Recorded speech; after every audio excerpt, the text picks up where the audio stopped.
భారత ప్రధానమంత్రి నరేంద్ర మోదీ గారు ఈ మధ్యకాలంలో ఒక విదేశీ ఛానల్కి ఇచ్చిన ఇంటర్వ్యూ మీరు చూసి ఉంటారు. అసలు నేను ఆశ్చర్యపోయిన ఆయన చెప్పిన మాటలు విని. నిరుపేద కుటుంబంలో పుట్టారు. వాళ్ళ అమ్మగారు అంత కష్టించి పనిచేసేవారు, వాళ్ళ నాన్నగారు కూడా అంత కష్టపడి పనిచేసేవారు. ఆయన ఆ ఇంటర్వ్యూలో ఒక మాట అన్నారు, అసలు నాకు బూట్లు వేసుకోవడం అంటే తెలియదు, కానీ బూట్లు లేవన్న పేదరికం మా మనసుకి అందకుండా మా అమ్మ పెంచింది.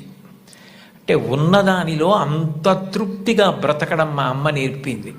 మాకిది లేదు, మేము చేతకాని వాళ్ళం, మేము వెనకబడిపోయాం అన్న భావన కలిగితే ఉత్సాహం రాదు. అటువంటి భావన కలగకుండా ఎప్పుడూ ఉన్నదానితో తృప్తిగా పరమ సంతోషంగా గడిపాం. అన్నదమ్ములు, అక్క చెల్లెళ్ళు అందరం కలిసి అని ఆయన ఇంటర్వ్యూ చేస్తున్న వ్యక్తి